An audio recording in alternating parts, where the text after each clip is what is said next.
Set against the backdrop of the magnificent natural beauty of Maryland's eastern shore, Hunter's Oak has been described by no less authority than Gary Player as the country's premier Scottish links course. I must say this is one of the most spectacular places that I've been. What a great experience for American people who can come along and play this golf course and then know what it's like to participate in the British Open, how difficult and what a great challenge those links golf courses are.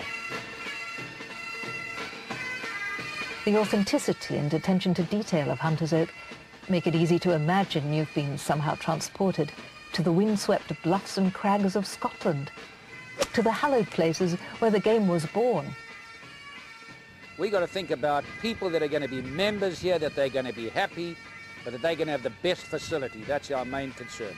Featuring pot bunkers, undulating greens and mounds interspersed among fairways and roughs, Hunter's Oak recreates flawlessly the classic challenges of Scottish links golf. A little bit more severe than average bunkers. Average bunkers have just got a hole in the ground. We like to give them some shape.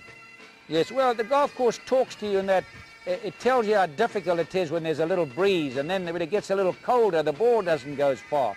And when it's hot, the ball goes prodigious distances. So it varies. The variation is great, and I really love playing on links golf courses.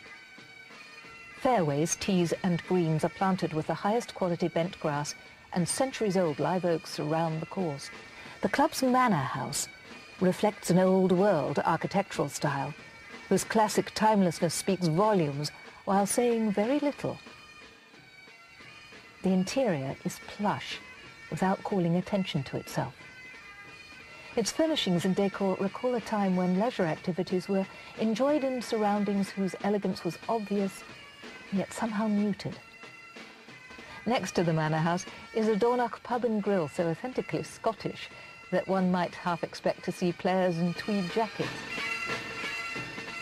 The pro shop sports the most recent advances in equipment, plus apparel in both classic and contemporary styles.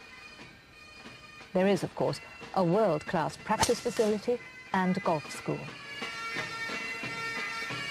The amenities and ambience of Hunter's Oak will send an unmistakable signal to golfers that playing and membership are both rare privileges indeed.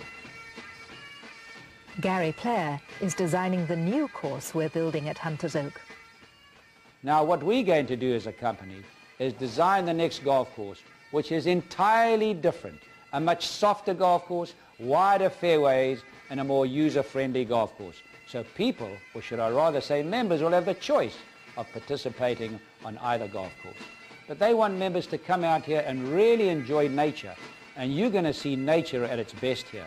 You'll have beautiful walks, you'll have a links golf course, and you'll have a true park, soft golf course to play. You'll have facilities out here that they don't have in many places in the world.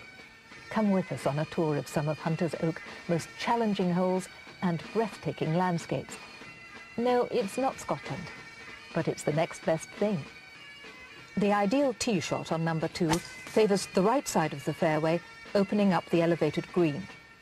Something to guard against on your second shot is the bunker short right of the green.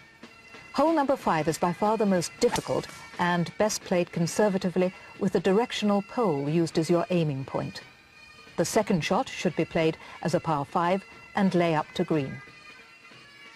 The ideal tee shot on number 7, the first par 5, is right of the bunkers. The longer the tee shot, the further right. The options on the second shot are to fly the green or lay up with a 5 or 7 iron.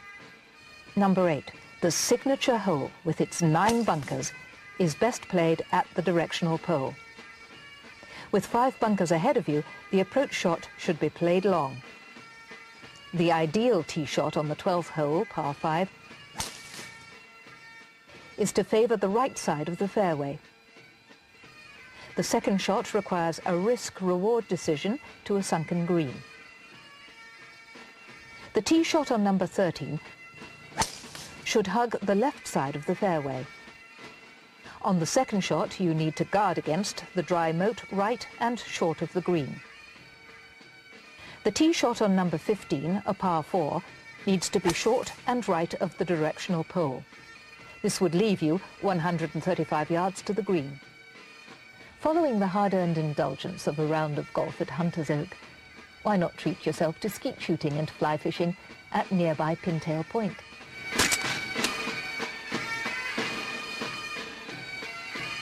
This is something people are going to enjoy for a long time.